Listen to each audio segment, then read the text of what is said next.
dire une chose, c'est que les manières de roi et les fronts prosternés, c'est terminé. Khlas, il y en a marre. L'acteur Yvan Le Bolloc, l'inoubliable Jean-Claude Convenant dans la série Caméra Café, T'en veux, non? est aussi fermement opposé à Macron et sa réforme des retraites. Invité à s'exprimer sur le sujet, il a littéralement allumé notre cher président. Écoutez ça. Depuis que Macron a été élu, je passe ma vie sur les grands boulevards, donc à un moment ça commence à fatiguer. Enfin c'est vraiment, c'est un embarras ce président, c'est terrible quoi. Quel est le sens politique de cet homme? Quel est le sens politique? Quel est le flair politique? En est-il seulement doué? A-t-il seulement conscience de ce qui se passe à l'extérieur des hauts murs de son palais? En tout cas, je peux vous dire une chose, c'est que les manières de roi et les fronts prosternés, c'est terminé. Khlas, il y en a marre. Ah, d'accord, ouais.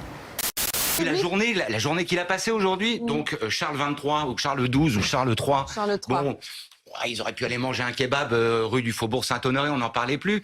Ils avaient prévu d'aller à Versailles, sous les ordres de la royauté, etc., avec des dîners, la Galerie des Glaces, enfin Bon, ça c'est annulé. La presse internationale se rit de nous. Enfin, se rit de lui, pardon. Pas de nous. La petite cerise sur le gâteau, c'est le fait qu'il devait aller au Stade de France ce soir. À 49 minutes et 3 secondes. Et 3 secondes, le Stade de France a hué. Macron, démission, Macron. Et je ne comprends pas. Qui parle à l'oreille du président? Qui parle à l'oreille du président? Mais enfin, ce président nous traîne dans la boue depuis des mois, des semaines. Enfin, je vais pas vous ressortir la longue litanie. Une gare, c'est un lieu où on croise des gens qui Ils ne sont rien. Mais comment ose-t-il? Mais comment peut-il être aussi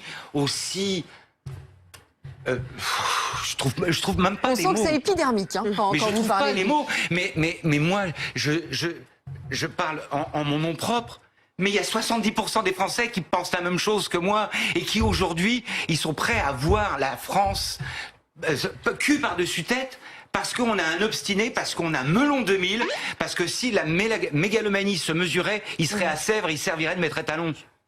Si vous avez regardé cette vidéo, c'est que vous ne devez pas trop aimer Macron comme moi. Je vous conseille donc mon top 10 des humiliations de Macron en 2022. Vous allez voir, c'est que du bonheur.